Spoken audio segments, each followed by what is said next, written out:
El sociólogo en situación. Émile Durkheim. Textos tomados de Émile Durkheim, La Sciences sociale et l'action, Presses Universitaires de France, París, 1970. Introducción. El sociólogo en situación 1.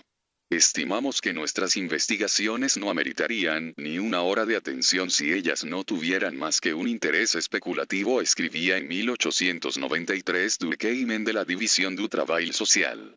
Por lo tanto, estas tomas de posición en los dominios de lo político y de lo social están lejos de ser subproductos del modelo teórico de los sistemas sociales que él quería construir. En el origen de sus esfuerzos por elaborar una sociología de estatuto científico, se encuentra una voluntad de compromiso con una acción de transformación. El problema del que parte es el de la relación entre individualismo y socialismo. Su solución pasa por la constitución de un cuerpo de conocimientos acerca de qué es una sociedad. Pero estos conocimientos deben servir, orientar a los actores sociales en el camino de los cambios necesarios. Al final de cuentas, Durkheim delinea, a lo largo de todo su itinerario de investigación, el rostro de una organización social que concilie las exigencias del respeto de la persona y de la vocación del Estado. La sociedad, en la cual el futuro está de un cierto modo incluido en el presente, se definirá democrática, socialista, personalista, so pena de hundirse en la barbarie. Se encontrará en esta compilación un conjunto de textos, artículos, conferencias, que señalan este esfuerzo de ligar la ciencia social y la acción. Entre ellos, El individualismo y los intelectuales, publicado en el momento de la Affaire Dreyfus. Los artículos donde Durkheim se sitúa frente al marxismo, bajo el aspecto del socialismo y de la concepción materialista de la historia. El informe de su intervención en un coloquio sobre internacionalismo y lucha de clases. Durkheim, sociólogo de la integración, ciertamente, pero también sociólogo de los derechos del hombre, tal como aparece aquí, en situación, invocando a la élite intelectual, en 1904, a jugar un rol en el proceso de cambio social.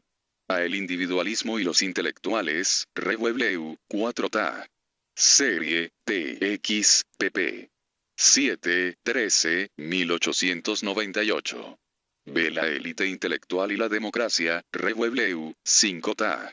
Serie, TI, pp. 705, 706, 1904. C. Internacionalismo y lucha de clases, sobre el internacionalismo. Conversaciones libres, 2 da. Serie, 7 ma. Reunión, pp. 392, 436, extractos, 1906. De Pacifismo y Patriotismo, Boletín de la Sociedad Francesa de Filosofía, VIPP. 44, 67, extractos, 1908.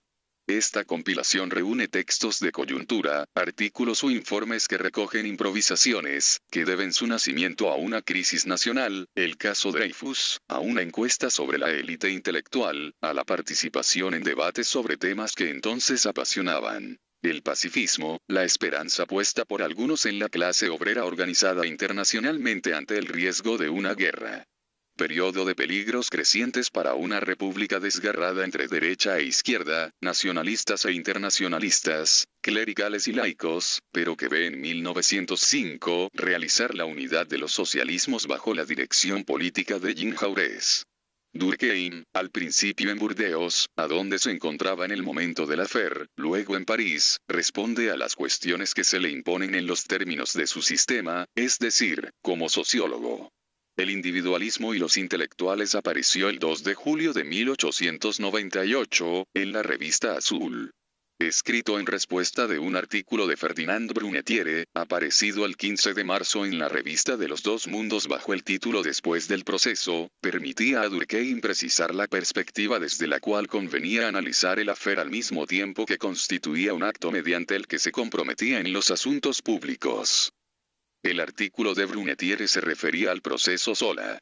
Se sabe que el veredicto de 1894 que condenaba a Dreyfus había suscitado, desde 1897, y a partir de que las irregularidades de la instrucción comenzaran a ser develadas, una campaña revisionista por parte de aquellos que Georges Clemenceau, director del diario de izquierda La Aurora, bautizara por primera vez con el nombre de intelectuales. Se asiste a un compromiso masivo y espontáneo de profesores, escritores, artistas, abogando por la revisión, cuestionando al ejército, la razón de Estado, el antisemitismo, en nombre de la moral, de los derechos del hombre, etc. El 13 de enero de 1898, Émile Zola publica en La Aurora el famoso panfleto Yo acuso, que involucraba con nombre y apellido a generales, coroneles y otros oficiales. A partir del 14, los diarios y revistas que habían recibido con simpatía a los partidarios de Dreyfus comenzaron a publicar manifiestos y peticiones demandando la revisión, firmados por los Lucien Ger, los Peggy, los Lavisse, los Marcel Proust, los Carles Richet, los Seignovos, los Lanson, entre los más molestos por este imprevisto descenso del pensamiento a las calles figura en un lugar de privilegio F. Brunetière, crítico literario, escritor católico. Aquello le parece de una extravagancia contraria a las buenas costumbres. Luego del procesamiento de Zola, que tiene lugar en febrero y termina con la máxima condena, y ahora que la campaña revisionista se vuelve más intensa y moviliza aún más a los intelectuales, Brunetière redacta un artículo intitulado Después del proceso, para la revista de los dos mundos T. 156, pp.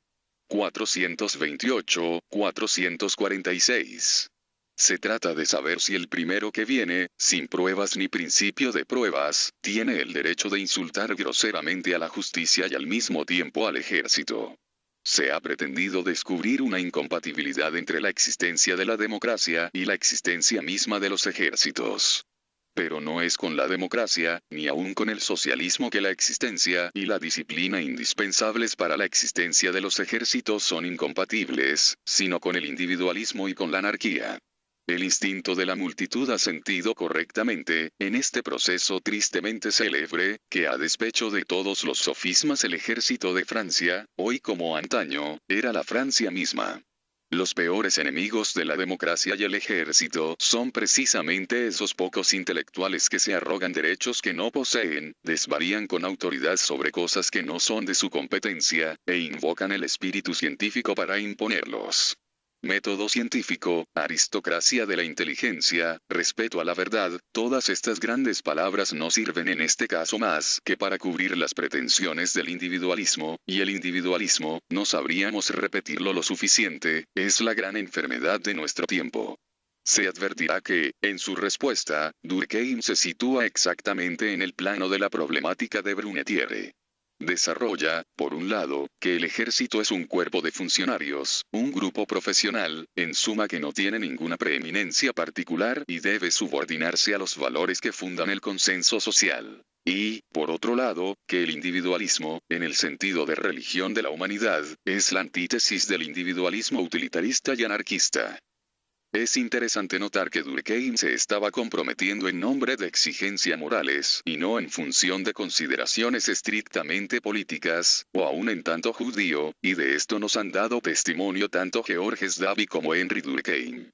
Cuando Jaurès arrastra, durante el proceso Zola, a los suyos del Partido Obrero Francés, y aun a otros socialistas, hacia el campo revisionista, modificando así sus posiciones anteriores, que tendían a considerar al affaire como un arreglo de cuentas entre burgueses que no interesaba en modo alguno a la clase obrera, esto fue en gran medida por la instigación de Durkheim. Aquí lo tenemos nuevamente a Henry Durkheim como informante. Es significativo finalmente, para situar la intervención de Durkheim, indicar que él adhiere en ese entonces a la Liga de los Derechos del Hombre que se constituyó durante este periodo. No hay duda de que el artículo de julio hizo bastante ruido. En Burdeos, un periódico local acusó a Durkheim. Una nota de protesta circula entre los estudiantes y recoge las firmas de muchos de ellos, incluidos los eclesiásticos. René Lacroze, alocución de 1960, testimonio confirmado por Henry Durkheim. En 1904, Durkheim desarrolla en ocasión de una encuesta sobre la élite intelectual y la democracia suscitada por la misma revista Azul algunos aspectos del rol social que puede y debe jugar el sociólogo, y más en general el intelectual dado que el término se ha puesto de moda, en el proceso de cambio. La respuesta, muy corta, de Durkheim está precedida de estas líneas redactadas por los editores de la revista. Para el señor Durkheim, se sabe, la ciencia social debe edificarse lentamente sobre la base de un gran número de observaciones minuciosas. Pero exacta, objetiva y definitiva, ella es fecunda en inspiraciones útiles para el hombre de acción. Fiel a este principio, el gran sociólogo reivindica para el pensador el rol de educador, sin preocuparse de que entre al Parlamento. Los textos Seide reproducen la mayor parte de las actas de 2 sesiones en las que Durkheim participa y en las que interviene largamente. La primera, que tuvo lugar el 11 de marzo de 1906, era parte de una serie de conversaciones libres organizadas por la Unión para la Acción Moral que devino la Acción para la Verdad, entre 1905 y 1914. Economistas, historiadores, filósofos, sindicalistas, fueron invitados a debatir sobre temas como la separación de las iglesias y el Estado, la evolución de la enseñanza, el internacionalismo económico, etc. Las discusiones fueron en general presididas por Paul de Hardins. El tema de la charla del 11 de marzo trataba sobre el internacionalismo y la lucha de clases. Participaron notablemente de ella, además de Paul de Hardins y Durkheim, Paul Bureau, Leopold Dorr, miembro del Partido Laborista Inglés, Charles Guide, Frederick Raoult, Émile Pouget, secretario adjunto de la CGT, y finalmente Hubert Lagardelle. Este último había fundado en 1898 el diario El Movimiento Socialista, de tendencia sindicalista revolucionaria, y formaba parte de la extrema izquierda del Partido Socialista Esfío. Más tarde, devino ministro de Trabajo en el gobierno de Vichy en 1942-1943. De hecho, la sesión consistió sobre todo en un diálogo fuertemente vivo entre Lagardelle y Durkheim. Es este diálogo el que se retoma aquí. Este había estado precedido por una presentación de Hubert Lagardelle por Paul de Hardins, en términos de representante del socialismo revolucionario antipatriota, y de una exposición del militante socialista sobre la lucha de clases, que hemos creído pertinente retomar para dar todo su sentido a la intervención de Durkheim que le sigue. El tema de la otra sesión, organizada el 30 de diciembre de 1907 en el marco de las reuniones de la Sociedad Francesa de Filosofía, de la cual el texto de agrupa importantes pasajes, guarda ciertamente un estrecho parentesco con el precedente. Los diálogos entre Durkheim y Theodore Roizen y entre Durkheim y Daniel Parodi permiten una toma de posición del sociólogo sobre la naturaleza de un patriotismo abierto que conciliaría la pertenencia a naciones singulares y la exigencia de universalidad. Pacifismo y patriotismo no son entonces ineluctablemente contradictorios, si, al igual que el culto del individuo es el respeto del hombre en general en cada uno, el culto nacional es el amor de la propia sociedad de pertenencia en abstracto. La comunicación liminar de Th.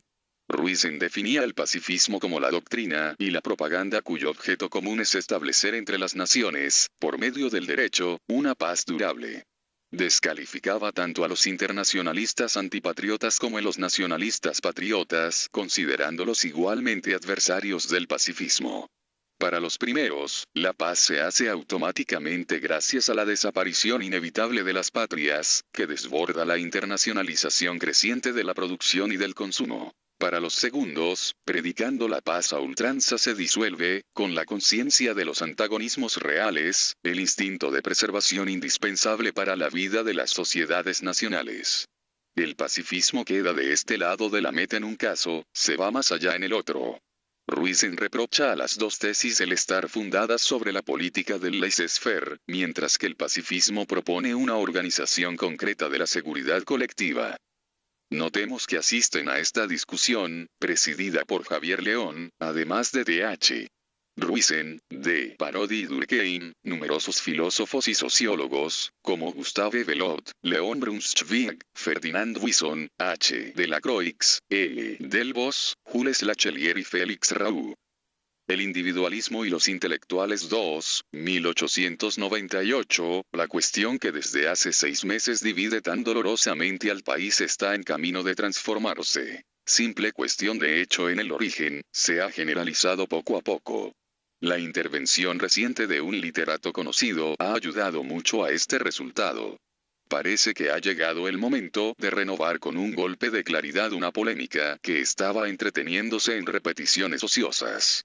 Es por esto que, en lugar de retomar nuevamente la discusión de los hechos, hemos querido dar un salto y elevarnos hasta el plano de los principios. Es a la idiosincrasia de los intelectuales, a las ideas fundamentales que ellos reclaman, y no más al detalle de su argumentación que se ha atacado. Si ellos se niegan obstinadamente a inclinar su lógica delante de un general del ejército, es evidente que se arrogan el derecho de juzgar por sí mismos la cuestión. Es que ponen su razón por encima de la autoridad, es que los derechos del individuo les parecen imprescriptibles. Es entonces su individualismo el que ha determinado su cisma. Pero entonces, se ha dicho, si se quiere volver a traer la paz a los espíritus y prevenir el retorno de discordias semejantes, es este individualismo al que es necesario enfrentar decididamente. Es necesario poner fin de una vez por todas a esta inagotable fuente de divisiones intestinas. Y una verdadera cruzada ha comenzado contra esta plaga pública, contra esta gran enfermedad de nuestro tiempo. Aceptamos con mucho gusto el debate en estos términos. También creemos que las controversias de ayer no hacen más que expresar superficialmente un disenso más profundo, que los espíritus se han enfrentado mucho más sobre una cuestión de principio que sobre una cuestión de hecho. Dejemos pues de lado los argumentos circunstanciales, que son intercambiados de una parte y de otra. Olvidémonos del afer mismo y de los tristes espectáculos de los que hemos sido testigos. El problema que se levanta delante de nosotros sobrepasa infinitamente los incidentes actuales y debe ser abstraído de ellos. Y hay un primer equívoco del que es necesario desembarazarse antes de todo. Para hacer menos dificultoso el enjuiciamiento del individualismo, se le confunde con el utilitarismo estrecho y el egoísmo utilitario de Spencer y los economistas. Esto es facilitarse la tarea y convertir la crítica en un partido sencillo. Es fácil, en efecto, denunciar como un ideal sin grandeza ese comercialismo mezquino que reduce la sociedad a no ser más que un vasto aparato de producción y de intercambio, y es demasiado claro que toda vida común es imposible si no existen intereses superiores a los intereses individuales. Que tales doctrinas sean tratadas de anárquicas es sumamente merecido y nosotros participamos de este juicio. Pero lo que es inadmisible es que se razone como si este individualismo fuera el único que existe o incluso el único posible. Por el contrario, este individualismo deviene cada vez más una rareza y una excepción. La filosofía práctica de Spencer es de tal miseria moral que ya no cuenta prácticamente con partidarios. En cuanto a los economistas, si se han dejado antaño seducir por el simplismo de esta teoría, desde hace ya mucho tiempo han sentido la necesidad de atemperar el rigor de su ortodoxia primitiva y abrirse a sentimientos más generosos. El señor de Molinari es casi el único, en Francia, que ha permanecido intratable en su obstinación, y no es de mi conocimiento que haya ejercido una gran influencia sobre las ideas de nuestra época. En verdad, si el individualismo no tuviera otros representantes, sería completamente inútil mover cielo y tierra de este modo para combatir a un enemigo que está en tren de perecer tranquilamente de muerte natural. Pero existe otro individualismo sobre el que es menos fácil vencer. Ha sido profesado desde hace un siglo por la más amplia generalidad de pensadores. Es aquel de Kant y de Rousseau, el de los espiritualistas, el que la Declaración de los Derechos del Hombre ha intentado, más o menos satisfactoriamente, traducir en fórmulas, el que se enseña corrientemente en nuestras escuelas, y que ha devenido la base de nuestro catequismo moral. Se cree, en verdad, afectarlo bajo el manto del primero, pero las diferencias con él son profundas, y los críticos que dirigen su atención hacia uno no sabrán ponerse de acuerdo en el otro. Lejos de hacer al interés personal el objetivo de la conducta, ve en todo aquello que es móvil personal la fuente misma del mal. Según Kant, no tengo la certeza de actuar correctamente, sino cuando los motivos que me determinan están ligados no a las circunstancias particulares en las que estoy situado, sino a mi calidad de hombre in abstracto. A la inversa, mi acción es mala cuando no puede justificarse lógicamente más que por mi situación económica o por mi condición social, por mis intereses de clase o de casta, por mis pasiones, etc. Es por esto que la conducta inmoral se reconoce por estar ligada estrechamente a la individualidad de la gente y no puede ser generalizada sin caer en un absurdo evidente. Del mismo modo, si, según Rousseau, la voluntad general, que es la base del contrato social, es infalible, si es la expresión auténtica de la justicia perfecta, es que ella es la resultante de todas las voluntades particulares. Por consiguiente, ella constituye una suerte de medio impersonal del que todas las consideraciones individuales son eliminadas porque, siendo divergentes e incluso antagónicas, se neutralizan y suprimen mutuamente. Entonces, para uno y para el otro, las únicas maneras de hacer que son morales son aquellas que pueden convenir a todos los hombres indistintamente, es decir, que están implicadas en la noción del hombre en general. Henos aquí bien lejos de esta apoteosis del bienestar y el interés privados, de este culto egoísta del sí mismo que se ha podido con justicia reprochar al individualismo utilitario. Por el contrario, según estos moralistas, el deber consiste en desviar nuestras miradas de aquello que nos concierne personalmente, de todo aquello ligado a nuestra individualidad empírica, para buscar únicamente lo que reclama nuestra condición de hombres, aquello que tenemos en común con todos nuestros semejantes. Asimismo, este ideal desborda de tal modo el nivel de los fines utilitarios que aparece a las conciencias que aspiran a él como completamente marcado de religiosidad. Esta persona humana, cuya definición es como la piedra de toque a partir de la cual el bien se debe distinguir del mal, es considerada como sagrada, en el sentido ritual de la palabra por así decirlo. Ella tiene algo de esa majestad trascendente que las iglesias de todos los tiempos asignan a sus dioses. Se la concibe como investida de esa propiedad misteriosa que crea un espacio vacío alrededor de las cosas santas, que las sustrae de los contactos vulgares y las retira de la circulación ordinaria. Y es precisamente de allí que viene el respeto del cual ella es objeto. Todo el que atente contra una vida humana, contra el honor de un hombre, nos inspira un sentimiento de horror, análogo desde todo punto de vista al que experimenta el creyente que ve profanar su ídolo. Una moral de este tipo no es simplemente una disciplina higiénica o una sabia economía de la existencia. Es una religión en la que el hombre es, al mismo tiempo, el fiel y el Dios. Pero esta religión es individualista, puesto que tiene al hombre por objeto y dado que el hombre es un individuo por definición. Incluso no hay sistema en el que el individualismo sea más intransigente. En ningún lugar los derechos del individuo son afirmados con más energía, puesto que el individuo es aquí colocado en el rango de las cosas sacrosantas. En ninguna parte el individuo es más celosamente protegido contra las usurpaciones provenientes del exterior, de donde quiera que vengan. La doctrina de lo útil puede fácilmente aceptar toda suerte de compromisos y transacciones, sin renegar de su axioma fundamental. Puede admitir que las libertades individuales sean suspendidas todas las veces que el interés del mayor número exija este sacrificio. Pero no hay acuerdo posible con un principio que es así puesto fuera y por encima de todos los intereses temporales. No hay razón de Estado que pueda justificar un atentado contra la persona cuando los derechos de la persona están por encima del Estado.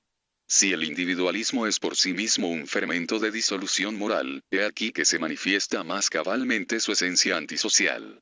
Se observa esta vez cuál es la gravedad de la cuestión. Porque este liberalismo del siglo XVIII que es, en el fondo, el objeto de todo el litigio, no es simplemente una teoría de gabinete, una construcción filosófica. Se ha transferido a los hechos, ha penetrado nuestras instituciones y nuestras costumbres, se ha mezclado con toda nuestra vida, y si verdaderamente fuera necesario deshacernos de él, sería a toda nuestra organización moral a la que habría que reformar en el mismo movimiento. Ahora bien, es ya un hecho remarcable que todos estos teóricos del individualismo no sean menos sensibles a los derechos de la colectividad que a los del individuo. Nadie ha insistido más enérgicamente que Kant sobre el carácter supraindividual de la moral y del derecho. Hace de esto una suerte de consigna a la cual el hombre debe obedecer por el hecho mismo de que sea una consigna y sin tener que discutirla. Y si se le ha reprochado a veces el haber exagerado la autonomía de la razón, se ha podido decir igualmente, no sin fundamentos, que él ha puesto en la base de su moral un acto de fe y de sumisión irracionales. Por otra parte, las doctrinas se juzgan sobre todo por sus productos, es decir, por el espíritu de las doctrinas que ellas suscitan. Ahora bien, del kantismo han salido la ética de Fichte, que está ya completamente impregnada de socialismo, y la filosofía de Hegel de la cual Marx fuera discípulo. Para Rousseau, se sabe cómo su individualismo disimula una concepción autoritaria de la sociedad. Como consecuencia de esto, los hombres de la revolución, al tiempo que promulgaban la famosa Declaración de los Derechos, han hecho a Francia una, indivisible, centralizada, y puede ser necesario también ver antes que nada, en la obra revolucionaria, un gran movimiento de concentración nacional. Finalmente, la razón capital por la que los espiritualistas han siempre combatido la moral utilitaria es que ella les parece incompatible con las necesidades sociales. Se dirá que este eclecticismo no puede funcionar sin contradicción. Ciertamente no pensamos defender la manera en la que estos diferentes pensadores se las han arreglado para reconciliar estos dos aspectos de sus sistemas. Sí, con Rousseau, se comienza por hacer del individuo una especie de absoluto que puede y que debe satisfacerse a sí mismo, es evidentemente difícil luego explicar cómo se ha podido constituir el Estado civil. Pero se trata actualmente de saber, no si tal o cual moralista ha conseguido mostrar cómo estas dos tendencias se reconcilian, sino si estas tendencias son por sí mismas conciliables o no. Las razones que se han dado para establecer su unidad pueden no tener valor y, sin embargo, que esta unidad sea real. Y ya el hecho de que ellas se hayan encontrado generalmente en los mismos espíritus es por lo menos una presunción que son compatibles. De donde se sigue que deben depender de un mismo estado social del que ellas no son posiblemente más que dos aspectos diferentes. Y, en efecto, una vez que se ha dejado de confundir el individualismo con su contrario, es decir, con el utilitarismo, todas estas pretendidas contradicciones se desvanecen como por arte de magia. Esta religión de la humanidad tiene todo lo necesario para hablar a sus feligreses en un tono no menos imperativo que el de las religiones que ella viene a reemplazar. Lejos de limitarse a glorificar nuestros instintos, nos asigna un ideal que desborda infinitamente la naturaleza. Porque no somos por naturaleza esta sabia y pura razón que, librada de todo móvil personal, legislaría en abstracto sobre su propia conducta. Sin duda, si la dignidad del individuo le viniera dada de estos caracteres individuales, de las particularidades que lo distinguen de los demás, se podría temer que ella lo encerrara en una suerte de egoísmo moral que tornaría imposible toda solidaridad. Pero, en realidad, él la recibe de una fuente más alta y que le es común con todos los hombres. Si tiene derecho a este respeto religioso, es porque tiene en sí algo de la humanidad. Es la humanidad lo respetable y sagrado. Ahora bien, ella no está toda en el individuo. Está esparcida en todos sus semejantes. Por consiguiente, el individuo no puede tomarla como fin de su conducta, sin estar obligado a salir de sí mismo y derramarse allí fuera, en la vida común. El culto del que es a la vez el objeto y el agente, no se dirige al ser particular que él es y que lleva su nombre, sino a la persona humana, a donde ella se encuentre y bajo cualquier forma en la que se encarne.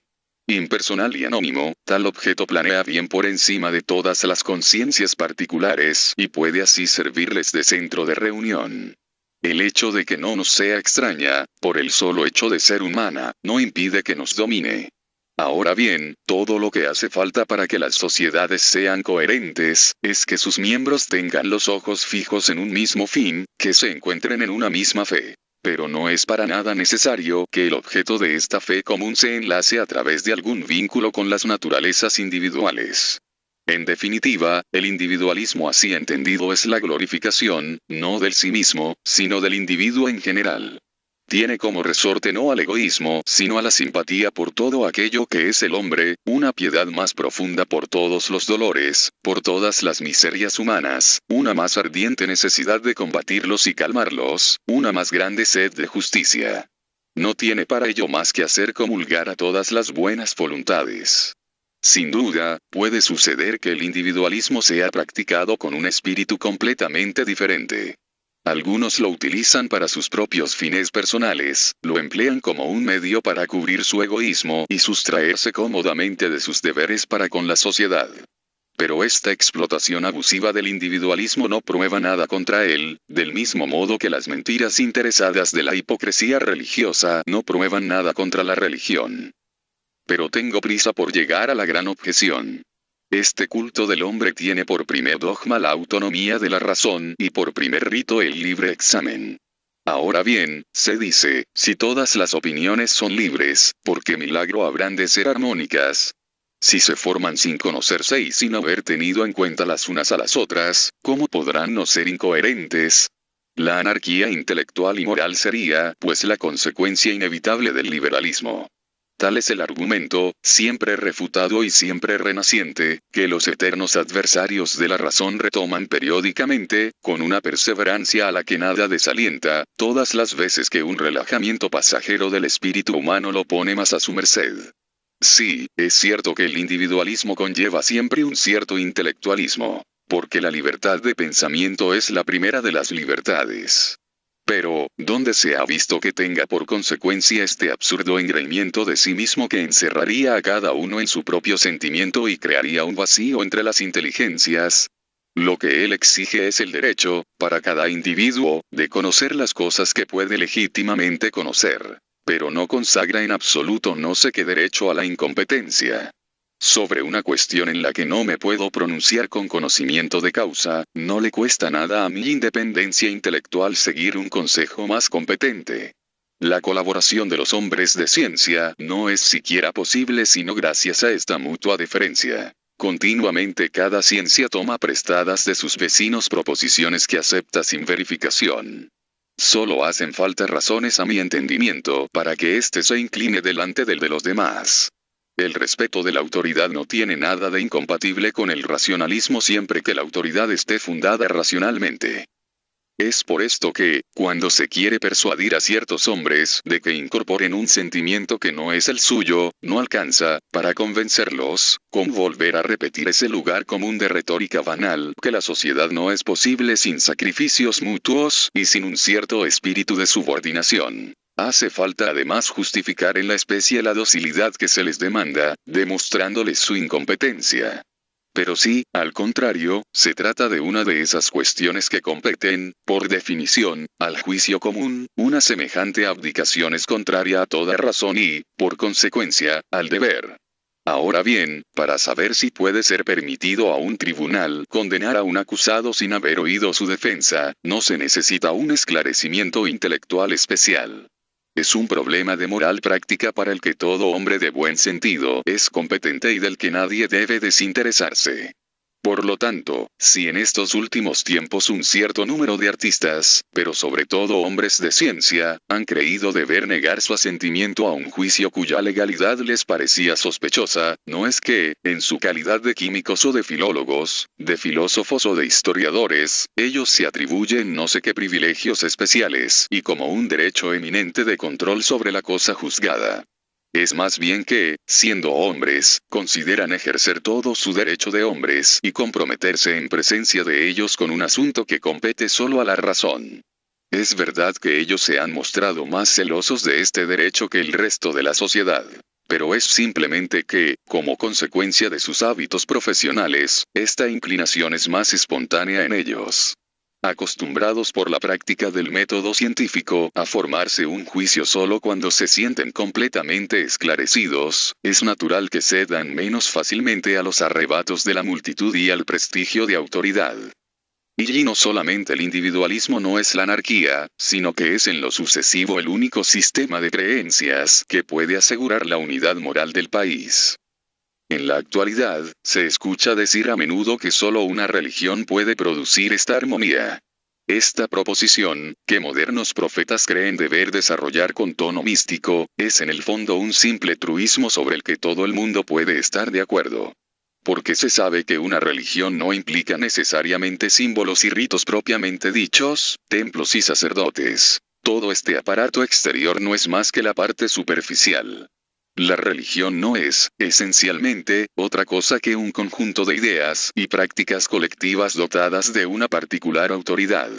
Desde el momento en que un fin es perseguido por todo el pueblo adquiere, como consecuencia de esta adhesión unánime, una suerte de supremacía moral que lo pone muy por encima de los fines privados y lo dota así de un carácter religioso. Por otro lado, es evidente que una sociedad no puede ser coherente si no existen entre sus miembros cierta comunidad espiritual y moral. Pero cuando simplemente se ha recordado una vez más esta evidencia sociológica, no se ha avanzado demasiado. Porque si es verdad que una religión es, en un sentido, indispensable, no es menos cierto que las religiones se transforman, que la de ayer no sabrá ser la de mañana. Lo importante sería entonces que sepamos cuál debe ser la religión de hoy. Ahora bien, todo concurre precisamente a hacer creer que la única posible es esta religión de la humanidad de la que la moral individualista es la expresión racional. A que, en efecto, podrá de aquí en adelante aferrarse la sensibilidad colectiva. A medida que las sociedades devienen más voluminosas y se esparcen en más vastos territorios, las tradiciones y las prácticas, para poder adecuarse a la diversidad de las situaciones y a la movilidad de las circunstancias, están obligadas a mantenerse en un estado de plasticidad e inconsistencia que no ofrece ya la suficiente resistencia a las variaciones individuales. Estas, estando menos contenidas, se producen más libremente y se multiplican. Es decir que cada uno sigue su propio sentido. Al mismo tiempo, por consecuencia de una división del trabajo más desarrollada, cada espíritu se encuentra enderezado hacia un punto diferente del horizonte, refleja un aspecto diferente del mundo y, por consiguiente, el contenido de las conciencias difiere de un sujeto a otro. Nos encaminamos de este modo, poco a poco, hacia un estado, que está ahora casi al alcance de la mano, en el que los miembros de un mismo grupo social no tendrán en común entre ellos más que su calidad de hombres, es decir, los atributos constitutivos de la persona humana en general. Esta idea de la persona humana, matizada de manera diferente según la diversidad de temperamentos nacionales, es la única que se mantiene, inmutable e impersonal, por encima de la marea cambiante de las opiniones particulares. Y los sentimientos que ella despierta, son los únicos que se encuentran en casi todos los corazones. La comunión de los espíritus no puede asentarse sobre la base de ritos y de prejuicios definidos, puesto que ritos y prejuicios son transformados por el curso de las cosas. Por consiguiente, no queda nada más que los hombres puedan amar y honrar en común, salvo el hombre mismo. He aquí como el hombre ha devenido un dios para el hombre y por qué no puede ya, sin mentirse a sí mismo, fabricarse otros dioses. Y como cada uno de nosotros encarna algo de la humanidad, cada conciencia individual tiene algo divino en ella, y se encuentra así marcada por una peculiaridad que la vuelve sagrada e inviolable para los demás. Todo el individualismo está allí. Y es esto lo que hace necesaria a la doctrina.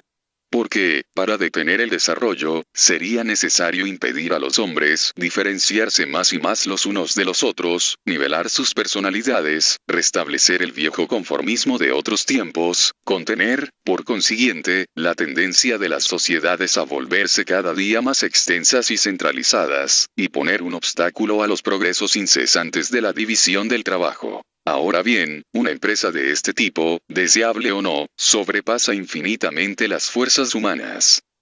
¿Qué se nos propone, por lo demás, en lugar de este despreciado individualismo? Se ensalzan los méritos de la moral cristiana y se nos invita discretamente a adherir a ella. Pero se ignora que la originalidad del cristianismo ha consistido justamente en un destacable desarrollo del espíritu individualista. Mientras que la religión de la ciudad estaba enteramente hecha de prácticas materiales en las que el espíritu estaba ausente, el cristianismo ha hecho ver en la fe interior, en la convicción personal del individuo, la condición esencial de la piedad. Ha sido el primero en enseñar que el valor moral de los actos debe ser medido según la intención, cosa íntima por excelencia, que se sustrae por naturaleza a todos los juicios exteriores, y que solo la gente puede apreciar con competencia. El centro mismo de la vida moral ha sido de este modo transportado desde fuera hacia dentro del individuo, erigido en juez soberano de su propia conducta, sin tener que rendir cuentas más que a sí mismo y a su Dios. Finalmente, consumando la separación definitiva de lo espiritual y de lo corporal, abandonando el mundo a la disputa entre los hombres, Cristo lo ha librado al mismo tiempo a la ciencia y al libre examen. Así se explican los rápidos progresos que hizo el espíritu científico desde el momento en que se constituyeron las sociedades cristianas. Que no se venga pues a denunciar al individualismo como un enemigo que hay que combatir a cualquier precio. No se lo combate más que para retornar a él, puesto que es imposible escaparse de él. No se le opone otra cosa que él mismo. Toda la cuestión consiste en saber cuál es la justa medida y si hay alguna ventaja en disfrazarlo bajo otros símbolos. Ahora bien, si es tan peligroso lo que se dice, no se ve cómo podría devenir inofensivo o beneficioso por el solo hecho de disimular su verdadera naturaleza con la ayuda de metáforas. Y por otro lado, si este individualismo restringido que es el cristianismo ha sido necesario hace 18 siglos, hay grandes posibilidades de que un individualismo más desarrollado sea indispensable hoy, porque las cosas han cambiado desde entonces. Es pues un singular error presentar a la moral individualista como el antagonista de la moral cristiana. Por el contrario, deriva de ella. Aferrándonos a la primera no renegamos de nuestro pasado. No hacemos más que continuarlo. Estamos ahora en mejores condiciones de comprender por qué razón ciertos espíritus creen deber oponer resistencia obstinada a todo lo que les parece amenazar la creencia individualista. Si toda empresa dirigida contra los derechos de un individuo los inquieta, no es solamente por simpatía por la víctima. No es tampoco por temor de tener que sufrir ellos mismos injusticias parecidas. Lo que sucede es que semejantes atentados no pueden permanecer impunes sin comprometer la existencia nacional. En efecto, es imposible que se produzcan libremente sin enervar los sentimientos que ellos violan. Y como estos sentimientos son los únicos que nos son comunes, no pueden debilitarse sin que la cohesión de la sociedad se estremezca. Una religión que tolera los sacrilegios abdica todo imperio sobre las conciencias. La religión del individuo no puede entonces dejarse abofetear sin resistencia, so pena de arruinar su prestigio. Y como es el único lazo que nos ata los unos a los otros, una tal debilidad no puede existir sin un principio de disolución social. De este modo el individualista, que defiende los derechos del hombre, defiende al mismo tiempo los intereses vitales de la sociedad, porque impide que se empobrezca criminalmente esta última reserva de ideas y sentimientos colectivos que son el alma misma de la nación. Brinda a su patria el mismo servicio que el viejo romano rendía antaño a su ciudad, cuando defendía los ritos tradicionales contra los aprendices temerarios. Y si hay un país en el que el individualismo sea verdaderamente nacional, es el nuestro, porque no hay ninguno que tenga su suerte tan solidarizada con la suerte de estas ideas. Somos nosotros los que le hemos dado la fórmula más reciente, y es de nosotros que los demás pueblos la han recibido. Y es por esto que nos hemos apasionado hasta el presente, para ser sus representantes más autorizados. No podemos pues renegar de ellos ahora, sin renegar de nosotros mismos, sin disminuirnos a los ojos del mundo, sin cometer un verdadero suicidio moral. Se ha preguntado no hace mucho si no convendría tal vez consentir un eclipse pasajero de estos principios, a fin de no entorpecer el funcionamiento de una administración pública, que todo el mundo por lo demás reconoce es indispensable para la seguridad del Estado. No sabemos si la antinomia se plantea realmente bajo esta forma aguda. Pero, en todo caso, si verdaderamente es necesaria una opción entre estos dos males, sería elegir la peor el sacrificar de este modo lo que ha sido hasta el día de hoy nuestra razón de ser histórica. Un órgano de la vida pública, por más importante que sea, no es más que un instrumento, un medio orientado a un fin. ¿De qué sirve conservar con tanto esmero el medio, si uno se desprende del fin? Y qué triste cálculo el renunciar, para vivir, a todo lo que da valor y dignidad a la vida, et propter vitam vivendi perdere causas. 3. If en verdad, tememos que haya habido alguna ligereza en el modo en que se planteó esta campaña. Un similitud verbal ha podido hacer creer que el individualismo derivaba necesariamente de sentimientos individuales, por lo tanto egoístas. En realidad, la religión del individuo es una institución social, como todas las religiones conocidas. Es la sociedad la que nos asigna este ideal, como el único fin común que puede actualmente reunir a las voluntades. Retirarla, no teniendo otra cosa para poner en su lugar, es pues precipitarnos en esta anarquía moral que se quiere precisamente combatir. Hace falta para ello, no obstante, que consideremos como perfecta y definitiva la fórmula que el siglo XVIII le ha dado al individualismo y que hayamos cometido el error de conservarla casi sin cambios. Suficiente hace un siglo, tiene ahora necesidad de ser alargada y completada. La fórmula decimonónica no presenta al individualismo más que en su faz más negativa. Nuestros padres se habían asignado exclusivamente la tarea de liberar al individuo de las trabas políticas que entorpecían su desarrollo. La libertad de pensar, la libertad de escribir, la libertad de votar fueron entonces puestas por ellos en el rango de los bienes prioritarios que era necesario conquistar, y esta emancipación era ciertamente la condición necesaria de todos los progresos ulteriores. Solo que, arrebatados por el ardor de la lucha y volcados por entero al fin que perseguían, terminaron por no ver más y por erigir en una suerte de fin último este término próximo de sus esfuerzos. Ahora bien, la libertad política es un medio, no un fin. No tiene valor más que por la manera en que es puesta en uso. Si no sirve para algo que la sobrepase, no solo es inútil, deviene peligrosa. Arma de combate, si los que la tienen no la saben emplear en luchas fecundas, no tardan en volverse contra ellos mismos. Y es justamente por esta razón que ha caído últimamente en un cierto descrédito. Los hombres de mi generación recuerdan cuál fue nuestro entusiasmo cuando, hace una veintena de años, vimos caer por fin las últimas barreras que contenían nuestras impaciencias. Pero ay, el desencanto llegó rápido. Porque pronto sería necesario reconocer que no sabíamos qué hacer con la libertad tan laboriosamente conquistada. Aquellos a quienes se la debíamos no se servirían de ella más que para desgarrarse unos a otros. Y ya desde ese momento se sentía elevarse sobre el país este viento de tristeza y desaliento, que se tornó más fuerte día a día y que debía terminar por abatir a los ánimos menos resistentes. De este modo, no podemos conformarnos con este ideal negativo. Es necesario ir más allá de los resultados conseguidos, mas no sea para conservarlos. Si no aprendemos de una vez por todas a poner en obra los medios de acción que tenemos entre las manos, es inevitable que se deprecien. Usemos entonces nuestras libertades para averiguar lo que hay que hacer y para hacerlo, para aceitar el funcionamiento de la máquina social, tan ruda aún con los individuos, para poner a su servicio todos los medios posibles para el desarrollo de sus facultades sin obstáculos, para trabajar finalmente en la realización del famoso precepto, a cada uno según sus obras. Reconozcamos asimismo que, de una manera general, la libertad es un instrumento delicado cuyo manejo deben aprender y ejercitar nuestros niños. Toda la educación moral debería estar orientada en esta dirección. Vemos que nuestra actividad no corre riesgos de que le falten objetos. Solo que, si es cierto que nos hará falta de aquí en adelante proponernos nuevos fines más allá de los que hoy nos conciernen, sería insensato renunciar a los segundos para perseguir mejor los primeros. Porque los progresos necesarios no son posibles más que gracias a los progresos ya realizados.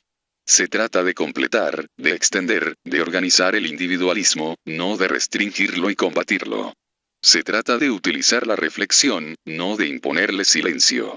Solo ella puede ayudarnos a salir de las dificultades presentes. No vemos aquello que pueda reemplazarla.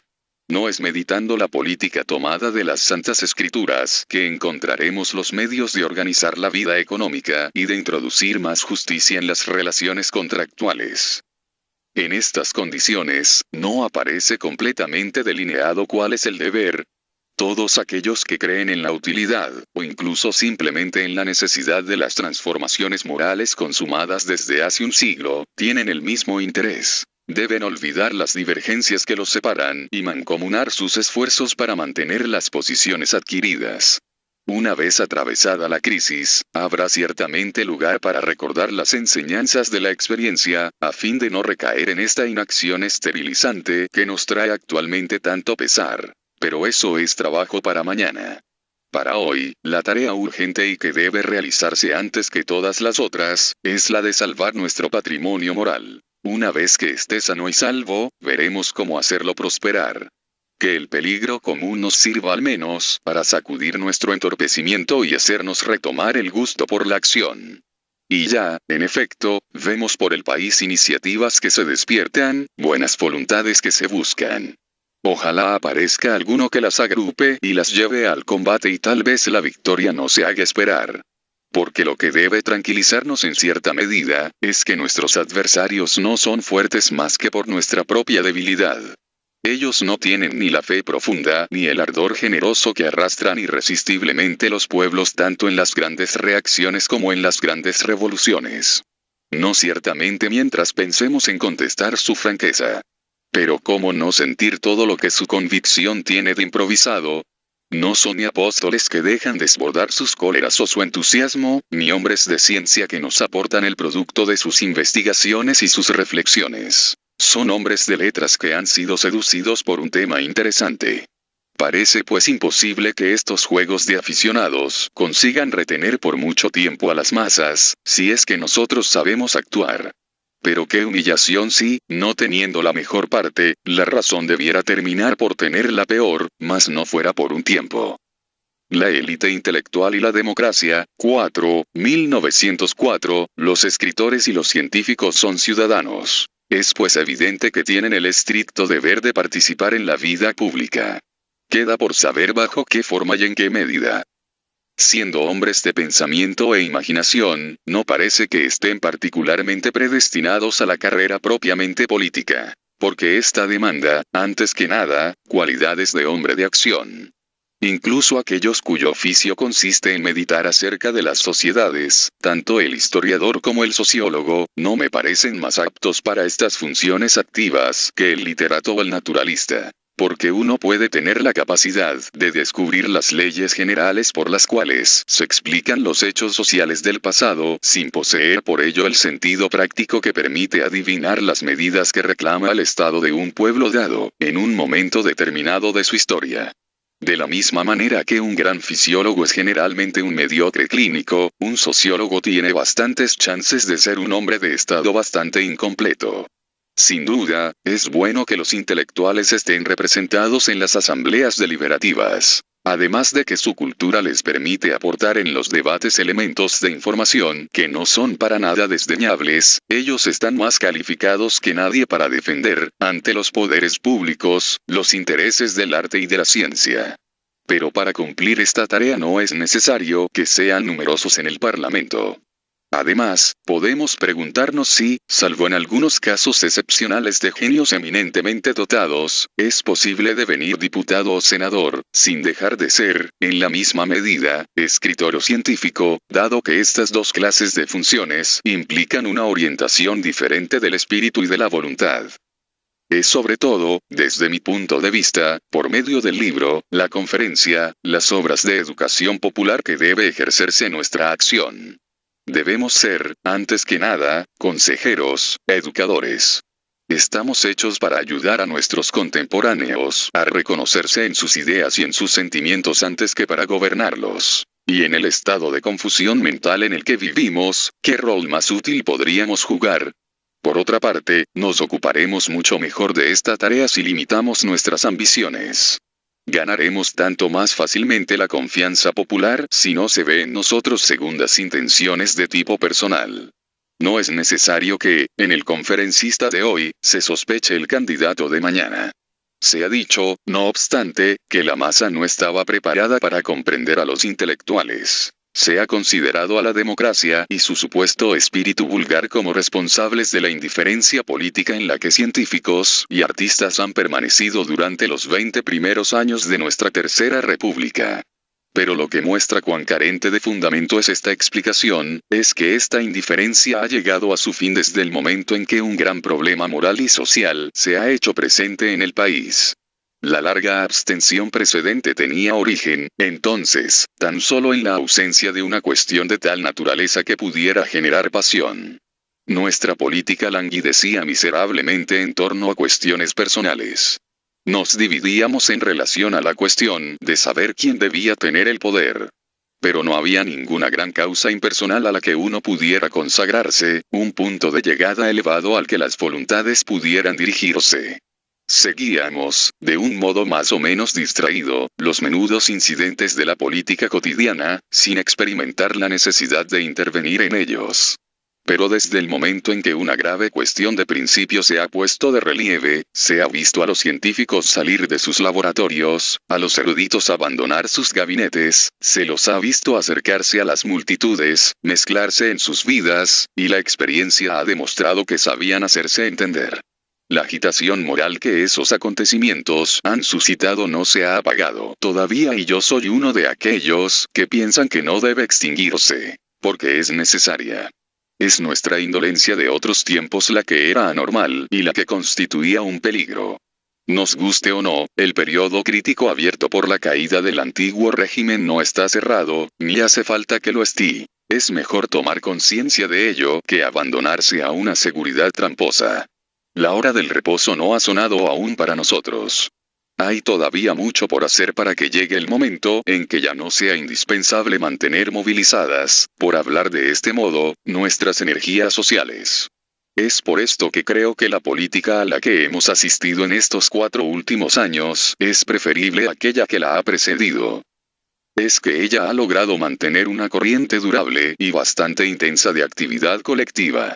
Ciertamente, estoy lejos de pensar que el anticlericalismo sea suficiente. Estoy incluso ansioso por ver a la sociedad aferrarse a fines más objetivos. Pero lo esencial es no permitirnos recaer en el estado de estancamiento moral en el que nos habíamos dejado estar durante mucho tiempo. Internacionalismo y lucha de clases, 5, 1906, señor Paul Desjardins. Hoy todos tenemos en mente la famosa lucha de clases. Se trata de saber si existen verdaderamente en la actualidad las clases, 2 y no 3 ni 30, sino 2, claramente definidas, necesariamente antagónicas, y si este antagonismo, que los proletarios no deben amortiguar sino llevar a su término, eliminará necesariamente el antagonismo histórico de las naciones y sustituirá con sentimientos nuevos a los sentimientos basados en aquel antagonismo. Se trata, en fin de cuentas, de saber si la conciencia de clase tendrá el mismo valor, como estimulante de energías devotas, del patriotismo nacional al que se supone que ella va a suceder. Señor Lagarde, hablar de la lucha de clases es muy familiar para mí, como para todos los socialistas. La idea de lucha de clases es esencial, es la madre de todo el socialismo. Es la lucha de clases la que explica todo el socialismo.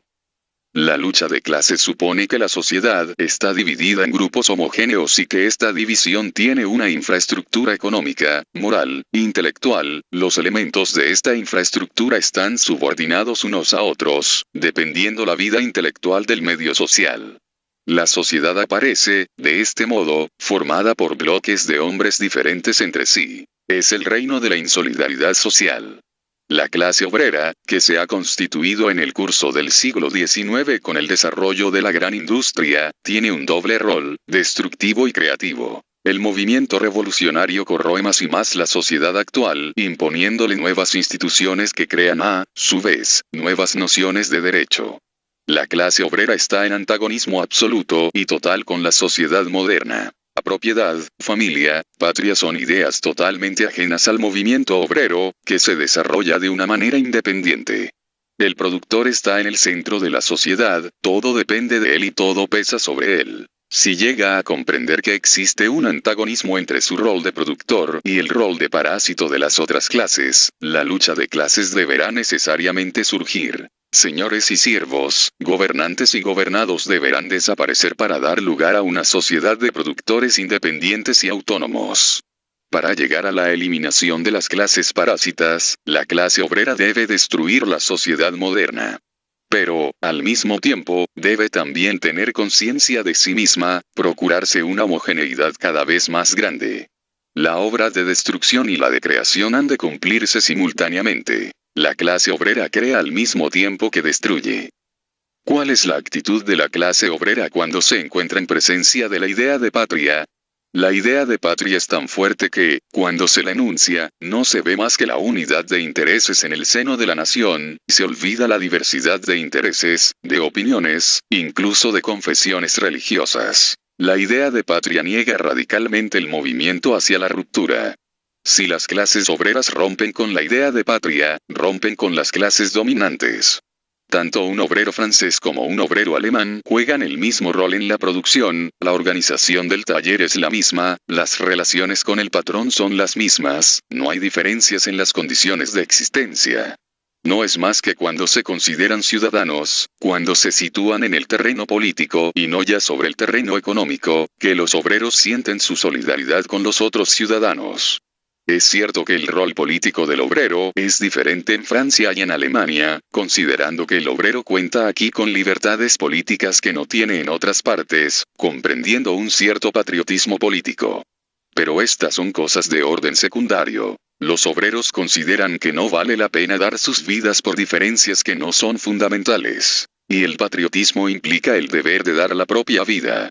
Le importa poco a un obrero ser francés o alemán, no digo en tanto que ciudadano, pero en tanto que productor. El productor se separa de la sociedad actual, el ciudadano se incorpora a ella.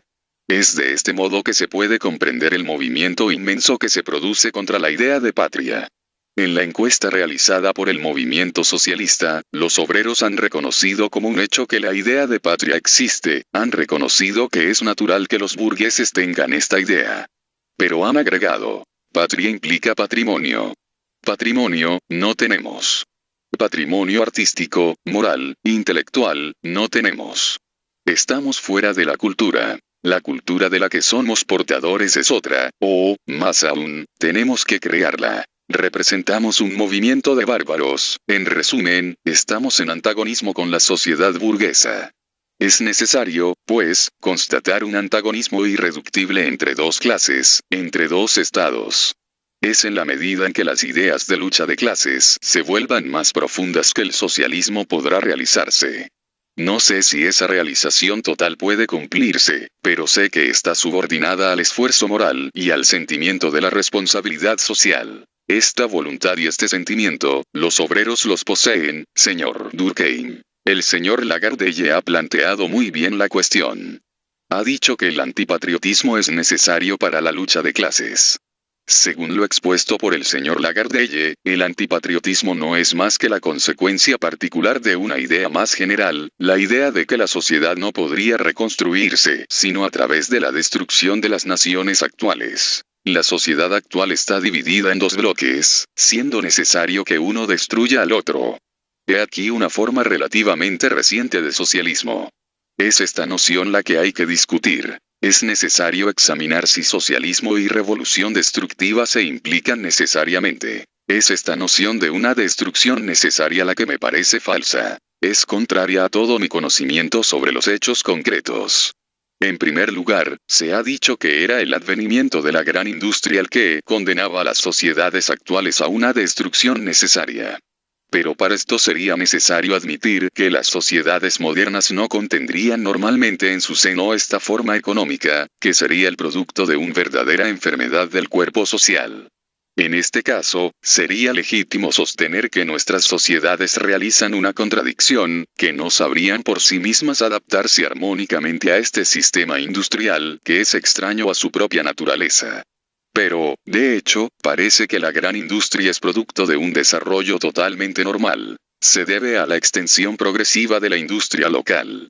No se ve, pues, por qué nuestras sociedades serían profundamente impotentes para ponerse en armonía relativa con este régimen económico que ha salido de sus entrañas y que expresa su naturaleza, pero su naturaleza tal como se presenta al llegar a un cierto grado de desarrollo.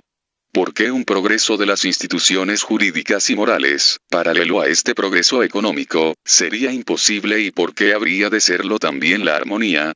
En segundo lugar, toda la argumentación del sindicalismo revolucionario, y aquí del señor Lagarde, reposa en esta idea. El obrero es exclusivamente un productor.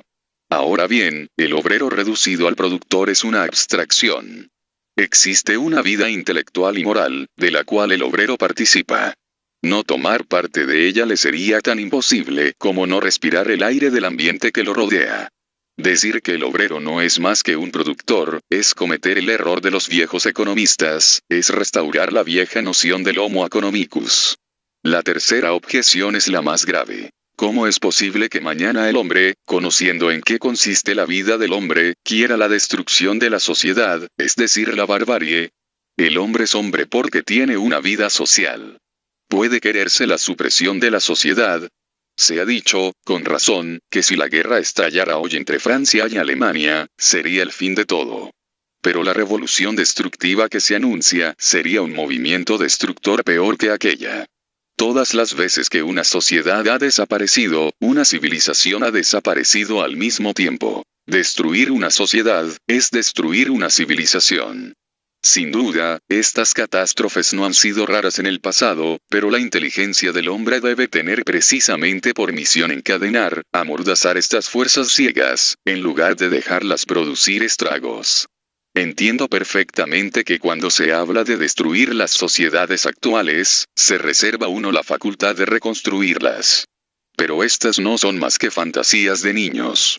No se rehace de este modo la vida colectiva. Una vez destruida nuestra organización social, llevaría siglos de historia reedificar otra. En el intervalo, habría una nueva Edad Media, un periodo intermedio en que la vieja civilización desaparecida no será reemplazada por ninguna otra o, por lo menos, no será reemplazada más que por una civilización principiante, titubeante, en vías de buscarse a sí misma. No es el sol de la sociedad nueva el que se elevará, resplandeciente de luz sobre las ruinas del antiguo. Entraremos, más bien, en un periodo de tinieblas. En lugar de anticipar este periodo, es necesario emplear toda nuestra inteligencia para prevenirlo, o, si esto es imposible, para abreviarlo y hacerlo menos sombrío. Y para ello hay que impedir las destrucciones que interrumpirían el curso de la vida social y de la civilización. Ciertamente, no niego al individuo el derecho de querer vivir en otra sociedad que aquella donde ha nacido. Pero no es a esta sociedad existente que el antipatriotismo le hace la guerra, sino a todas, puesto que todas son capitalistas. Se acepta pues la perspectiva de la época intermedia de la que acabo de hablar, y se la acepta con alegría. He aquí lo que creo que constituye un verdadero disparate. Resumo lo que acabo de decir. Primero, para querer destruir la sociedad actual, es necesario creer que la gran industria representa un desarrollo económico anormal. Segundo, el antagonismo de clase reposa sobre esta idea de que el obrero no existe más que como productor. ¿Por qué no se considera en él más que este aspecto? Tercero, concibo que podamos preguntarnos, ¿a qué nacionalidad se quiere pertenecer? No tenemos el derecho de impedir a un hombre que se desnacionalice, una vez pagadas sus deudas para con su patria natal. Pero que queramos vivir sin sociedad, en el ínterin que seguirá a la destrucción de la sociedad actual, es como si se me dijera que queremos vivir fuera de la atmósfera, porque la sociedad es la atmósfera moral del hombre, del obrero tanto como de los otros. Señor Lagardelle, el socialismo obrero es un movimiento creado por la misma clase obrera. Ningún intelectual tiene lugar en este movimiento. Los obreros no tienen que justificarse delante de un intelectual como el señor Durkheim. Un intelectual no sabría comprender sus razones. No tiene que hacerles aprobar exámenes. Por otra parte, el señor Durkheim, sociólogo, se encuentra aquí con un fenómeno social que es muy importante. El socialismo obrero, tal como existe en las conciencias de los obreros. El señor Durkheim, sociólogo, no tiene que contestarle, sino dar cuenta de él. Señor Durkheim, esa no es la cuestión. Señor Lagardelle, nosotros, socialistas, sindicalistas revolucionarios, tenemos la posibilidad de elegir, en relación al patriotismo, entre dos actitudes. ¿Cuál habremos de elegir? Los obreros saben muy bien que los burgueses defienden a la patria, pero se consideran a sí mismos fuera de la patria. Esta convicción puede escandalizarnos, pero es un hecho, señor Durkheim. Todas las enfermedades son hechos, risas. Señor Lagardelle, tenemos pues que elegir entre dos actitudes contrarias, señor Durkheim. Pero es necesario elegir con inteligencia. Señor Lagardelle, tal elección puede ser buena para usted y mala para mí. He aquí lo que escribían muchos sindicalistas obreros en respuesta a una requisición del movimiento socialista. Soy extranjero a todo lo que es el beneficio de la patria, a toda la realidad de la patria. No puedo ser patriota. Este sentimiento es el de la gran mayoría de los militantes obreros. Señor Durkheim, usted no ha justificado ese sentimiento. Señor Lagardelle, no puedo justificarlo de otra manera que describiéndolo.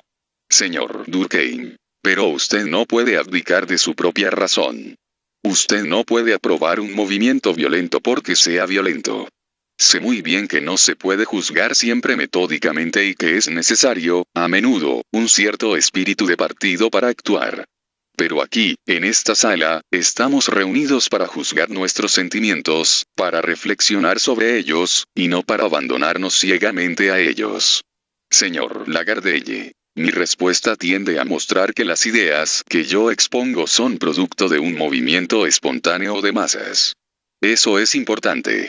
Señor Durkheim, lo sabemos. Ustedes son masa, ustedes son fuerza. Y luego, ¿es esta toda la justificación que tiene? Señor Lagardelle, no. Voy a su primera objeción. No ve, dice usted, cómo el desarrollo del capitalismo, que es el resultado normal de la evolución, conduce necesariamente a la revolución. ¿Quién le dice a usted que en un momento dado el régimen capitalista no engendra dentro de sí las fuerzas contrarias al principio capitalista mismo, y que desembocan en la revolución?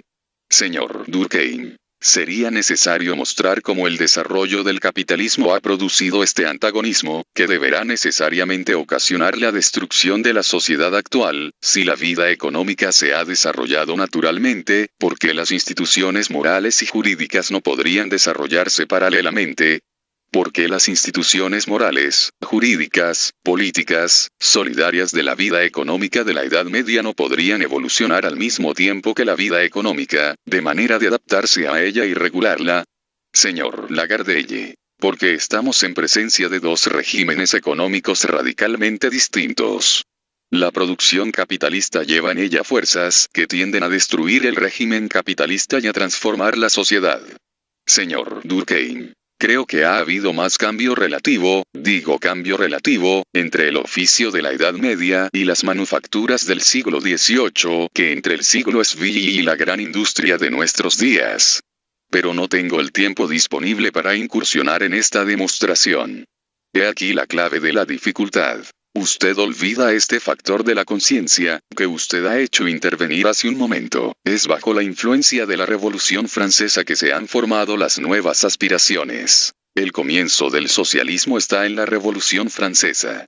Señor Lagardelle, la sociedad política y la sociedad económica se oponen. La sociedad política debe desaparecer, absorbida por la sociedad económica.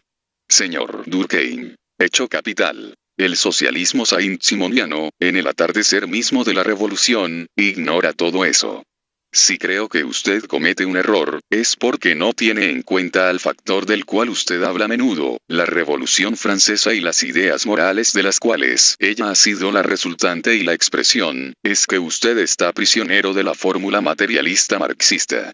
Señor Lagardelle, el hecho de que el régimen capitalista se desarrolle lentamente y progresivamente no prueba que este régimen no pueda conducir a una revolución. En segundo lugar, el capitalismo es un hecho nuevo que se diferencia por su caudal. Paso a la segunda objeción. Es la cualidad de productor la que prima antes que todo en el obrero, porque toda la vida del obrero gira alrededor de esta cualidad de productor. Todas las otras cualidades que el obrero pueda tener, puede ser ciudadano, creyente, miembro de una asociación moral o intelectual, dependen de aquella. Es sobre este terreno de la producción que reposa su vida esencial y primordial. Más aún, las concepciones jurídicas y morales que él tiene no se parecen en nada a las concepciones jurídicas y morales de las otras clases. Por ejemplo, el principio jurídico de la propiedad individual es negado por las clases obreras. Dado que no tienen propiedad, llegan a concebir un régimen donde serán ellas las que tengan la propiedad indivisa. Otro ejemplo. El derecho patronal da al capitalista el derecho de organizar a su gusto el taller, de tratar al obrero como a una cosa.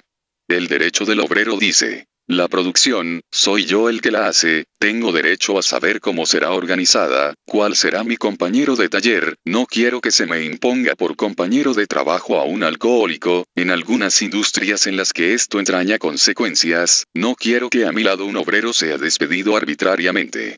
La arbitrariedad patronal le parece al obrero tan contraria al derecho como la arbitrariedad del rey de derecho divino le ha podido parecer a los burgueses de 1789. De este modo se afirma el derecho de la clase trabajadora de reglamentar ella misma su trabajo.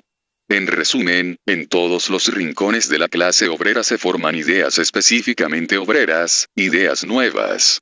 Señor Durkheim, esas ideas no son nuevas. La prueba es que yo, que no soy un proletario, he llegado a las mismas ideas sobre estas cuestiones en mi gabinete, y muchos otros están en mi situación. Sin duda, estas ideas adquieren un color diferente según las clases. El burgués puede negar el derecho de propiedad, pero lo hará con serenidad, porque no tiene urgencias y puede esperar. En el obrero estas ideas tomarán con facilidad la forma de sentimientos prontos a exasperarse por razones fáciles de comprender. Pero son las mismas ideas, con diferencias de matices. Es que, en efecto, burgueses y obreros viven en el mismo medio social, respiran la misma atmósfera moral, son, sin importar lo que posean de ella, miembros de una misma sociedad y, por consiguiente, no pueden no estar impregnados por las mismas ideas. Con una serenidad admirable usted plantea que esto no puede ser. Pero usted enuncia su proposición como un artículo de fe, sin aportar ninguna demostración. He dicho recién que el antimilitarismo obrero es consecuencia de una idea más general. Esta idea es que existe una destrucción indispensable. Es esta noción la que no puedo comprender. Puedo concebir, una vez más, que se pueda preguntar a alguien a qué sociedad quiere pertenecer. Pero si uno se levanta contra todas las sociedades, ya no hay ninguna a la que se pueda pertenecer. No puedo siquiera pensar eso. No insisto más. No haría más que repetirme. La hora está ya bastante avanzada, lo mejor es oír la respuesta del señor Lagardelle. Señor Lagardelle, he recordado al señor Durkheim las ideas jurídicas novedosas que se forman en la clase obrera. El señor Durkheim me objetaba que estas ideas existían fuera del mundo obrero. Es posible que estas ideas se encuentren en cierto grado en algunos burgueses. Pero no se trata de las mismas ideas teñidas de colores diferentes. La forma prevalece sobre el fondo. Tomemos, por ejemplo, el antiestatismo. El socialismo actual es antiestatista como la Escuela Liberal de Economía. Vayan a decir que es de la misma naturaleza. Repito en dos palabras. Primero, para el obrero lo que importa, lo esencial, es su cualidad de productor, y segundo, el obrero es, en la sociedad capitalista, en su vida moral, un ser aislado. Pertenece a otra sociedad. Paso a la tercera objeción. Cuando hablo de la destrucción de las sociedades actuales, entiendo que ellas son poco a poco desgastadas, y que en un momento dado se producirá la introducción de un principio nuevo. ¿Bajo qué forma precisa se producirá esta introducción? De eso no sé nada. ¿Será una destrucción total? No lo creo. Se conservará sin duda lo que haya que conservar, pero habrá concepciones de derecho y de moral e instituciones que sustituirán a las concepciones y a las instituciones actuales. Habrá, en fin, una sociedad nueva. Señor Durkheim. Se trata de saber si el socialismo es milagroso como él mismo pretende, si es contrario a la naturaleza de nuestras sociedades, o bien si sigue la pendiente de su evolución natural, de suerte que no tiene que cambiarlas de arriba a abajo para establecerse. Es esta última concepción la que, me parece que la historia demuestra. Pacifismo y patriotismo, 6, 1907, señor Durkheim. Creo que estaremos todos fácilmente de acuerdo sobre las dos tesis antagónicas que el señor Ruizen acaba de oponer entre sí y de rechazar sucesivamente. Ni el antipatriotismo ni el nacionalismo son, desde mi punto de vista, posiciones defendibles. Me he sorprendido asimismo el escuchar al señor Ruizen expresar el temor que siente de no estar en condiciones de explicar la patria a los niños y a los hombres de mediana cultura. He estado muchas veces con audiencias de ese tipo y no me parece haber encontrado entre ellas resistencias particulares. Pero hay un punto sobre el cual me siento un poco indeciso. Me pregunto si, a pesar de los esfuerzos del señor Ruizen por hacernos ver la unidad de la doctrina pacifista, esta no se reduce finalmente a una simple yuxtaposición de dos negaciones, si nos ofrece un fin positivo al que sea posible aferrarse. En la cuestión de la guerra y de la paz se encuentra fuertemente involucrada la cuestión de la patria. Ahora bien, es la manera en la que el pacifismo concibe la patria la que no percibo claramente. Que no podamos prescindir de la patria, me parece totalmente evidente, porque no podemos vivir fuera de una sociedad organizada, y la sociedad organizada más elevada que existe es la patria. También, en este sentido, el antipatriotismo me ha parecido siempre un verdadero absurdo. Pero hay otra cuestión cuya solución es menos sencilla. Es aquella de saber qué especie de patria debemos anhelar.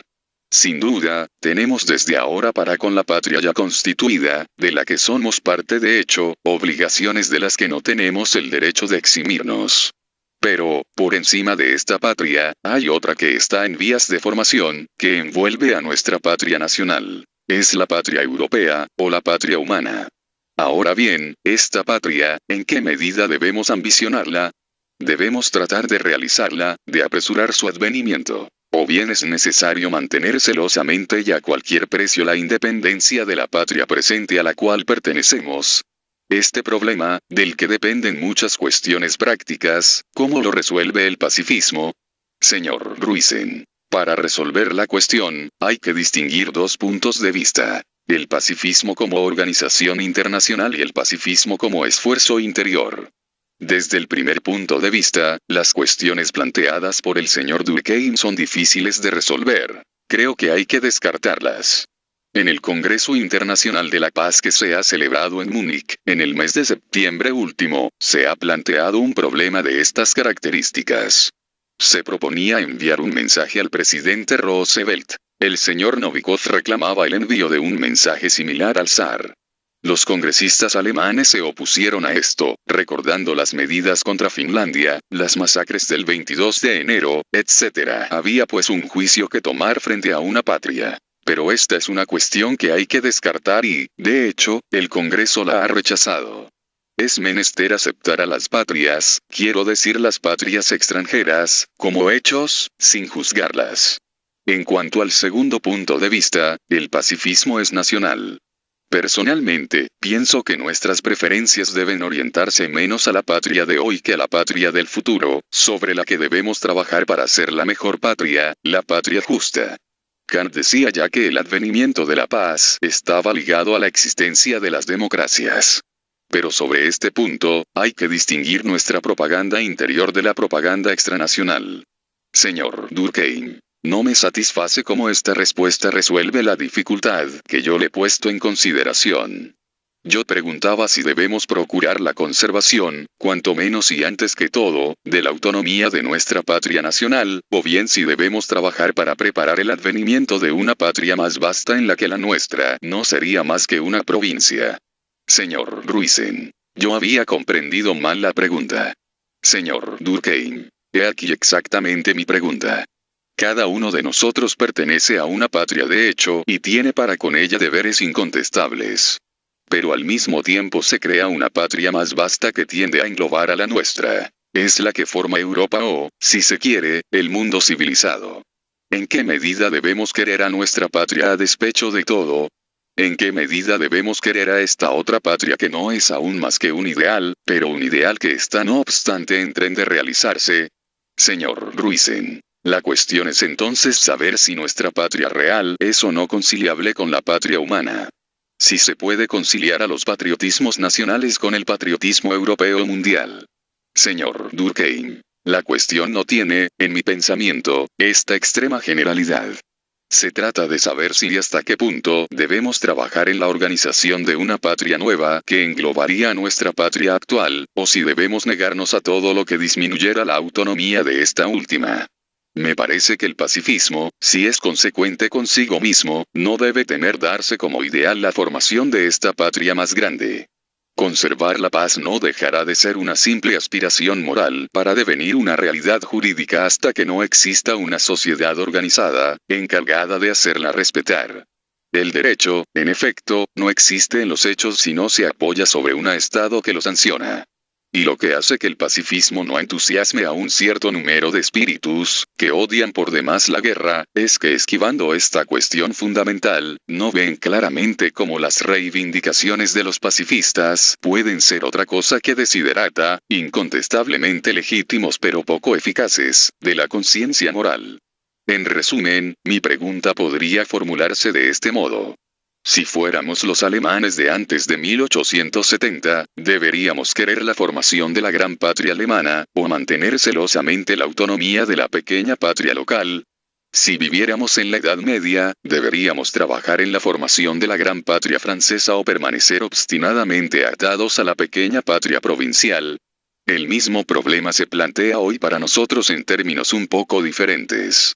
Señor Ruisen. Planteada así la pregunta, no osaría decir que, sobre este difícil problema, hay unanimidad de doctrinas en el Partido de la Paz, que es antes que todo un partido de acción, y distinguiría mi opinión personal de la de los pacifistas en general.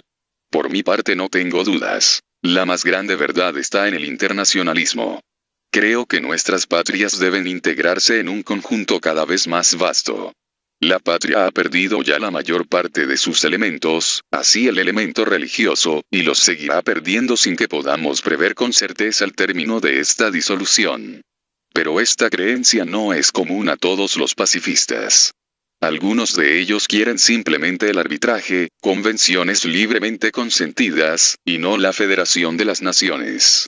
Estas son las divergencias inherentes a un partido al que le alcanza con apoyarse sobre un mínimo de creencias comunes. Señor Durkheim, temo que esta indecisión, esta ausencia de acuerdo sobre una cuestión esencial no sea, para el pacifismo, una causa de debilidad. Quiero remarcar, para terminar, que el término internacionalismo no me parece apropiado para expresar la concepción que acabo de indicar.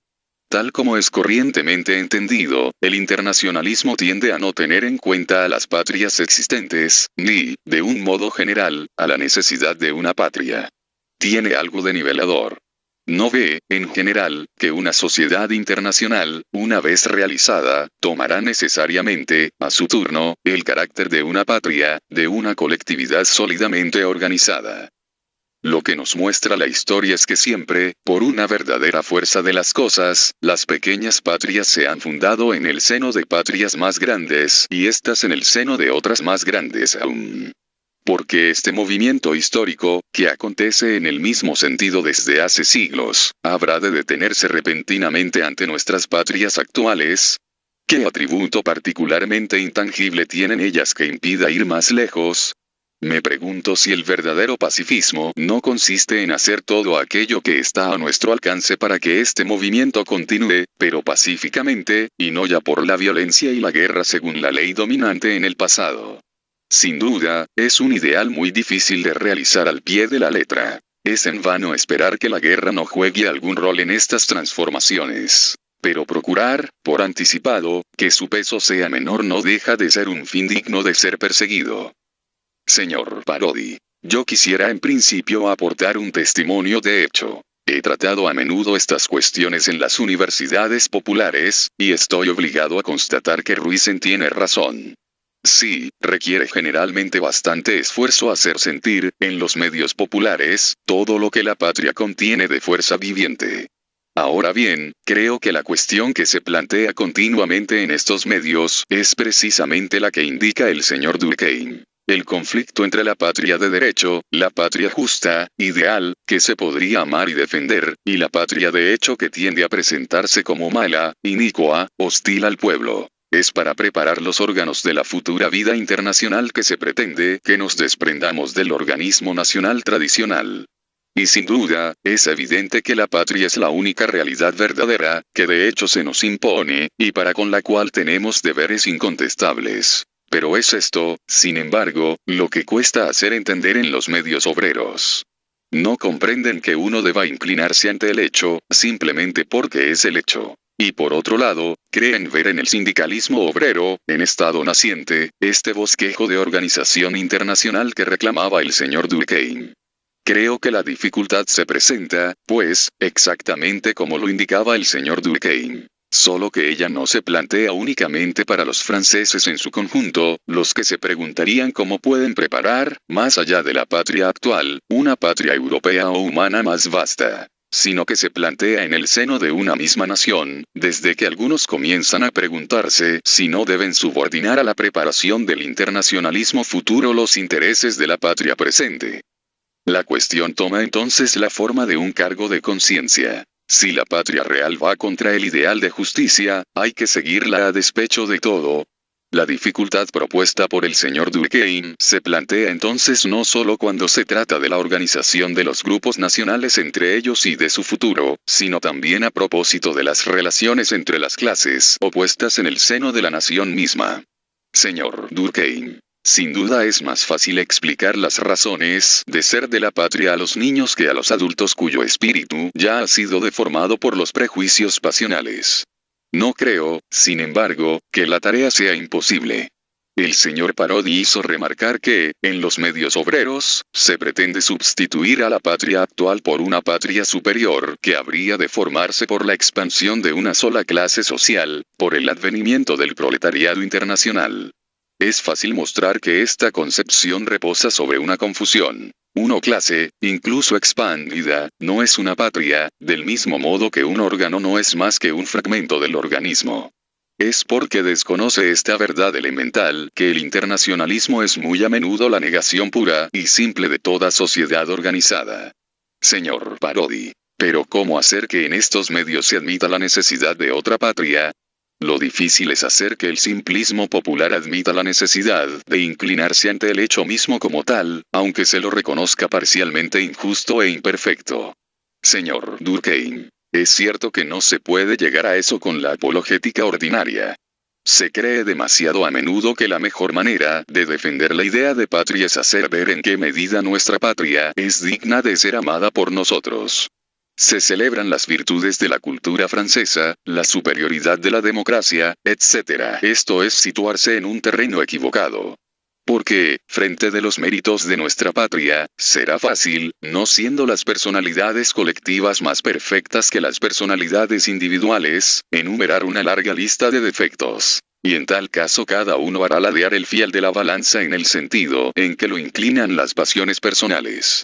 Es necesario justificar la patria de manera tal que la explicación que se le dé sea aplicable a todas las patrias indistintamente, cualquiera sea su forma de gobierno. Hay que hacer ver en la patria in abstracto el medio normal, indispensable de la vida humana. No es difícil hacer comprender al obrero que incluso sus aspiraciones más caras suponen siempre, como postulado necesario, una patria fuertemente organizada. Así como que intentando destruir las patrias rompe en sus propias manos el único instrumento que le permite alcanzar el fin hacia el que tiende. Estoy asombrado por el lugar que la cuestión política ocupa en la discusión. No se habla más que del obrero y de las formas de ganarlo para la causa del patriotismo. Seguramente, si se trata del obrero adulto, que ya se ha formado ciertas ideas, creo yo también que es difícil convertirlo. Pero, además del adulto, está el niño, y por este lado, un poco de optimismo es posible. En resumidas cuentas, no hay que perder de vista que el internacionalismo violento, agresivo, negador de la patria, es un fenómeno reciente. No es aún un mal arraigado. Es lícito entonces esperar. Solo que, para formar sanamente el espíritu del niño, para suministrarle ideas rectas, es necesario que nosotros mismos tengamos una idea justa acerca de qué es la patria. Ahora bien, algunos de los argumentos que han sido invocados hace un momento me parecen recordar a aquellos que emplea habitualmente el nacionalismo. No es, en efecto, hablar un lenguaje nacionalista el poner la cultura francesa por encima de cualquier otra, mas no sea a título revolucionario. Somos capaces de amar a nuestra familia sin creer que ella sea la más perfecta. ¿Por qué habrá de ser de otro modo en relación a la patria? Sería desesperante estar condenados a no hacer del patriotismo más que la mera ubicación de Francia por encima de todo. Hay que amar la patria in abstracto, sin hacer depender este sentimiento de un valor particular adherido a la cultura francesa. Notas 1. Texto de Jean-Claude Filloux, redactado como introducción a la tercera parte, intitulada El sociólogo en situación, de Émile Durkheim, La ciencia sociale et l'action, Puth, París, 1970. 2. Émile Durkheim, L'individualisme et les intellectuels, Revue 4 Serie, TX, pp. 7, 13, 1898. 3. Ver el artículo del señor Brunetière, después del proceso, en Revista de los Dos Mundos del 15 de marzo de 1989. 4. Notemos al pasar que esta palabra, muy cómoda, no tiene en modo alguno el sentido impertinente que se le ha querido atribuir maliciosamente. El intelectual no es aquel que tiene el monopolio de la inteligencia. No hay funciones sociales en las que la inteligencia no sea necesaria. Pero es allí, en la tarea intelectual, que la inteligencia es a la vez el medio y el fin, el instrumento y el objeto. Se utiliza allí la inteligencia para extender la inteligencia, es decir, para enriquecerla con nuevos conocimientos, ideas o sensaciones. La inteligencia es todo en estas profesiones, arte, ciencia, y es para expresar esta particularidad que, con total naturalidad, se ha comenzado a llamar intelectual al hombre que se consagra a ellas. 5. Ver el contrato social, libro segundo, capítulo I. 6. El verso significa aproximadamente, para vivir, perder aquello que es la razón de ser de la vida. Durkheim cita aquí al poeta latino Juvenal, Sátiras, Vili, 84, nota del traductor. 7. He aquí cómo se puede, sin contradicción, ser individualista al tiempo que se dice que el individuo es un producto de la sociedad y que no es la causa de ella. Es que el individualismo mismo es un producto social, como todas las morales y todas las religiones. El individuo recibe de la sociedad misma las creencias morales que lo divinizan. Es esto lo que Kant y Rousseau no han comprendido. Han querido deducir su moral individualista, no de la sociedad, sino de la noción de individuo aislado. La empresa era imposible y de allí vienen las contradicciones lógicas de sus sistemas. 8. Émile Durkheim, La élite intelectual y la democracia, Revue 5 ta. Serie, T.I., pp. 705, 706, 1904. 9. Tomado de Conversaciones Libres, 2 da. Serie, 7 reunión, París, Oficina de Conversaciones Libres, 1906. 10. Extractos de la sesión del 30 de diciembre de 1907 de la Sociedad Francesa de Filosofía. La intervención de Durkheim se sitúa a continuación de una comunicación liminar de Th. Ruisen, reseñada en la introducción de esta selección de textos.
Ni principio de pruebas, tiene el derecho de insultar groseramente a la justicia y al mismo tiempo al ejército. Se ha pretendido descubrir una incompatibilidad entre la existencia de la democracia y la existencia misma de los ejércitos.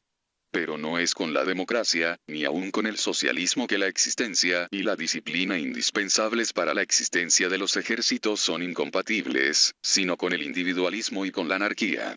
El instinto de la multitud ha sentido correctamente, en este proceso tristemente célebre, que a despecho de todos los sofismas el ejército de Francia, hoy como antaño, era la Francia misma.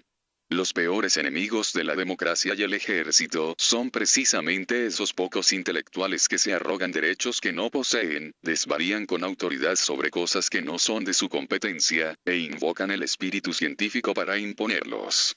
Método científico, aristocracia de la inteligencia, respeto a la verdad, todas estas grandes palabras no sirven en este caso más que para cubrir las pretensiones del individualismo, y el individualismo, no sabríamos repetirlo lo suficiente, es la gran enfermedad de nuestro tiempo.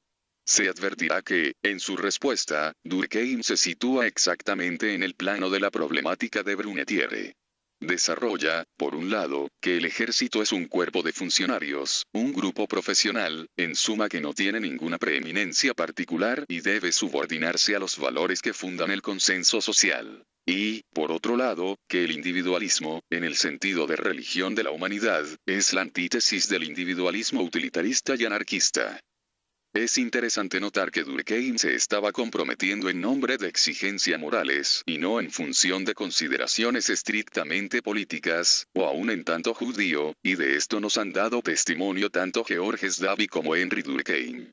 Cuando Jaurès arrastra, durante el proceso Zola, a los suyos del Partido Obrero Francés, y aun a otros socialistas, hacia el campo revisionista, modificando así sus posiciones anteriores, que tendían a considerar al affaire como un arreglo de cuentas entre burgueses que no interesaba en modo alguno a la clase obrera, esto fue en gran medida por la instigación de Durkheim. Aquí lo tenemos nuevamente a Henry Durkheim como informante. Es significativo finalmente, para situar la intervención de Durkheim, indicar que él adhiere en ese entonces a la Liga de los Derechos del Hombre que se constituyó durante este periodo. No hay duda de que el artículo de julio hizo bastante ruido. En Burdeos, un periódico local acusó a Durkheim. Una nota de protesta circula entre los estudiantes y recoge las firmas de muchos de ellos, incluidos los eclesiásticos. René Lacroze, alocución de 1960, testimonio confirmado por Henry Durkheim.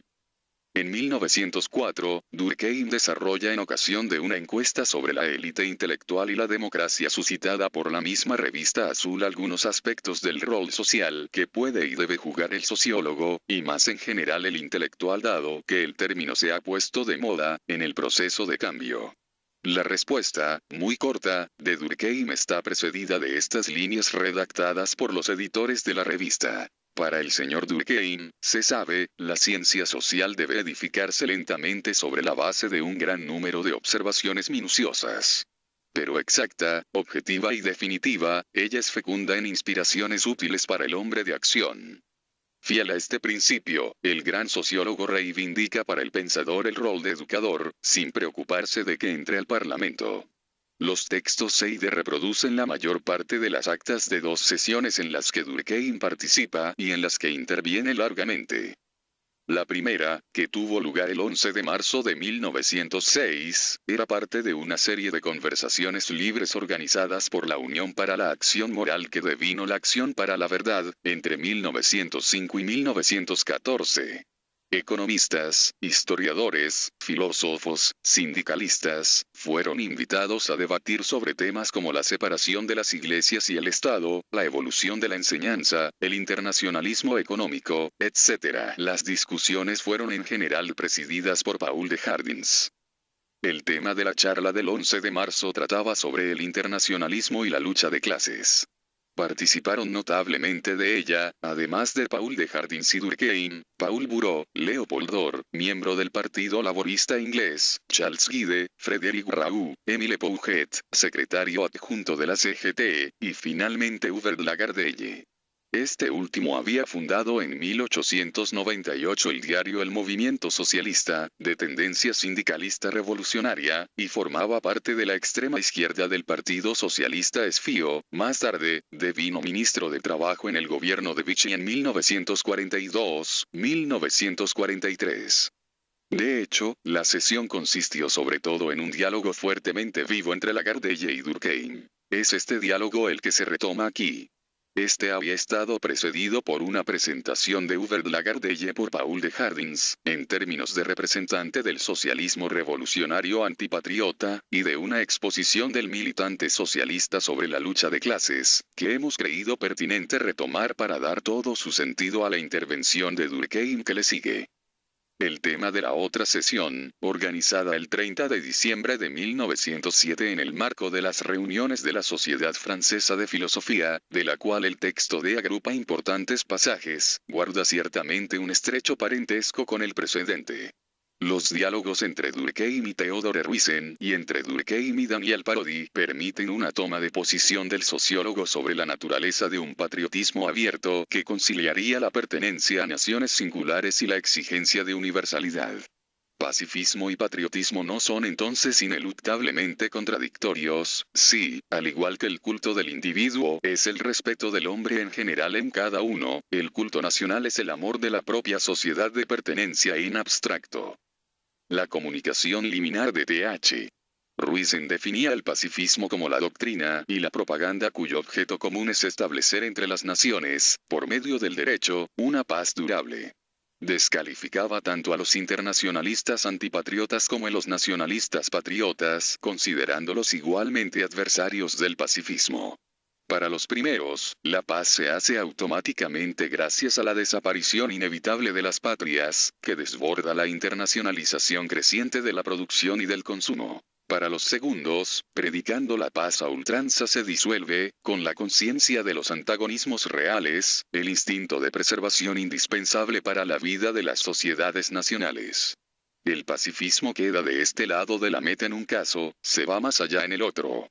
Ruizen reprocha a las dos tesis el estar fundadas sobre la política del laissez-faire, mientras que el pacifismo propone una organización concreta de la seguridad colectiva. Notemos que asisten a esta discusión, presidida por Javier León, además de Th. Ruizen, de Parodi y Durkheim, numerosos filósofos y sociólogos, como Gustave Bellot, León Brunswick, Ferdinand Buisson, H. Delacroix, L. Delbos, Jules Lachelier y Félix Raoult. El individualismo y los intelectuales 2, 1898, la cuestión que desde hace 6 meses divide tan dolorosamente al país está en camino de transformarse. Simple cuestión de hecho en el origen, se ha generalizado poco a poco. La intervención reciente de un literato conocido ha ayudado mucho a este resultado. Parece que ha llegado el momento de renovar con un golpe de claridad una polémica que estaba entreteniéndose en repeticiones ociosas. Es por esto que, en lugar de retomar nuevamente la discusión de los hechos, hemos querido dar un salto y elevarnos hasta el plano de los principios. Es a la idiosincrasia de los intelectuales, a las ideas fundamentales que ellos reclaman, y no más al detalle de su argumentación que se ha atacado. Si ellos se niegan obstinadamente a inclinar su lógica delante de un general del ejército, es evidente que se arrogan el derecho de juzgar por sí mismos la cuestión. Es que ponen su razón por encima de la autoridad, es que los derechos del individuo les parecen imprescriptibles. Es entonces su individualismo el que ha determinado su cisma. Pero entonces, se ha dicho, si se quiere volver a traer la paz a los espíritus y prevenir el retorno de discordias semejantes, es este individualismo al que es necesario enfrentar decididamente. Es necesario poner fin de una vez por todas a esta inagotable fuente de divisiones intestinas. Y una verdadera cruzada ha comenzado contra esta plaga pública, contra esta gran enfermedad de nuestro tiempo. Aceptamos con mucho gusto el debate en estos términos. También creemos que las controversias de ayer no hacen más que expresar superficialmente un disenso más profundo, que los espíritus se han enfrentado mucho más sobre una cuestión de principio que sobre una cuestión de hecho. Dejemos pues de lado los argumentos circunstanciales, que son intercambiados de una parte y de otra. Olvidémonos del afer mismo y de los tristes espectáculos de los que hemos sido testigos. El problema que se levanta delante de nosotros. El sociólogo en situación. Émile Durkheim. Textos tomados de Émile Durkheim, La Sciences Sociales Lection, Presses Universitaires de France, París, 1970. Introducción. El sociólogo en situación 1. Estimamos que nuestras investigaciones no ameritarían ni una hora de atención si ellas no tuvieran más que un interés especulativo, escribía en 1893 Durkheim de la División du Travail Social. Por lo tanto, estas tomas de posición en los dominios de lo político y de lo social están lejos de ser subproductos del modelo teórico de los sistemas sociales que él quería construir. En el origen de sus esfuerzos por elaborar una sociología de estatuto científico, se encuentra una voluntad de compromiso con una acción de transformación. El problema del que parte es el de la relación entre individualismo y socialismo. Su solución pasa por la constitución de un cuerpo de conocimientos acerca de qué es una sociedad. Pero estos conocimientos deben servir, orientar a los actores sociales en el camino de los cambios necesarios. Al final de cuentas, Durkheim delinea, a lo largo de todo su itinerario de investigación, el rostro de una organización social que concilie las exigencias del respeto de la persona y de la vocación del Estado. La sociedad, en la cual el futuro está de un cierto modo incluido en el presente, se definirá democrática, socialista, personalista, so pena de hundirse en la barbarie. Se encontrará en esta compilación un conjunto de textos, artículos, conferencias, que señalan este esfuerzo de ligar la ciencia social y la acción. Entre ellos, El individualismo y los intelectuales, publicado en el momento de la Affaire Dreyfus. Los artículos donde Durkheim se sitúa frente al marxismo, bajo el aspecto del socialismo y de la concepción materialista de la historia. El informe de su intervención en un coloquio sobre internacionalismo y lucha de clases. Durkheim, sociólogo de la integración, ciertamente, pero también sociólogo de los derechos del hombre, tal como aparece aquí, en Situación, invocando a la élite intelectual, en 1904, a jugar un rol en el proceso de cambio social. A el individualismo y los intelectuales, Revuebleu, 4 ta. Serie, TX, pp. 7, 13, 1898. B. La élite intelectual y la democracia, Revuebleu, 5 ta. Serie, TI, pp. 705, 706, 1904. C. Internacionalismo y lucha de clases, sobre el internacionalismo. Conversaciones libres, 2 da. Serie, 7 ma. Reunión, pp. 392, 436, extractos, 1906. De Pacifismo y Patriotismo, Boletín de la Sociedad Francesa de Filosofía, VIPP. 44, 67, extractos, 1908. Esta compilación reúne textos de coyuntura, artículos o informes que recogen improvisaciones, que deben su nacimiento a una crisis nacional, el caso Dreyfus, a una encuesta sobre la élite intelectual, a la participación en debates sobre temas que entonces apasionaban. El pacifismo, la esperanza puesta por algunos en la clase obrera organizada internacionalmente ante el riesgo de una guerra. Periodo de peligros crecientes para una república desgarrada entre derecha e izquierda, nacionalistas e internacionalistas, clericales y laicos, pero que ve en 1905 realizar la unidad de los socialismos bajo la dirección política de Jean Jaurès. Durkheim, al principio en Burdeos, a donde se encontraba en el momento de la Affaire, luego en París, responde a las cuestiones que se le imponen en los términos de su sistema, es decir, como sociólogo. El individualismo y los intelectuales apareció el 2 de julio de 1898, en la revista Azul. Escrito en respuesta de un artículo de Ferdinand Brunetière, aparecido el 15 de marzo en la revista de los Dos Mundos bajo el título Después del proceso, permitía a Durkheim precisar la perspectiva desde la cual convenía analizar el Affaire al mismo tiempo que constituía un acto mediante el que se comprometía en los asuntos públicos. El artículo de Brunetière se refería al proceso Zola. Se sabe que el veredicto de 1894 que condenaba a Dreyfus había suscitado, desde 1897, y a partir de que las irregularidades de la instrucción comenzaran a ser develadas, una campaña revisionista por parte de aquellos que Georges Clemenceau, director del diario de izquierda La Aurora, bautizara por primera vez con el nombre de intelectuales. Se asiste a un compromiso masivo y espontáneo de profesores, escritores, artistas, abogando por la revisión, cuestionando al ejército, la razón de Estado, el antisemitismo, en nombre de la moral, de los derechos del hombre, etc. El 13 de enero de 1898, Émile Zola publica en La Aurora el famoso panfleto Yo acuso, que involucraba con nombre y apellido a generales, coroneles y otros oficiales. A partir del 14, los diarios y revistas que habían recibido con simpatía a los partidarios de Dreyfus comenzaron a publicar manifiestos y peticiones demandando la revisión, firmados por los Lucien Ger, los Peggy, los Lavisse, los Marcel Proust, los Carles Richet, los Seignovos, los Lanson, entre los más molestos por este imprevisto descenso del pensamiento a las calles figura en un lugar de privilegio F. Brunetière, crítico literario, escritor católico. Aquello le parece de una extravagancia contraria a las buenas costumbres.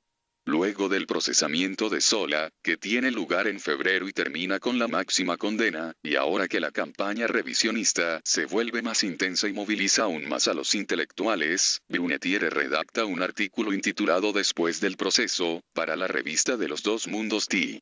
156, pp. 428-446. Se trata de saber si el primero que viene, sin pruebas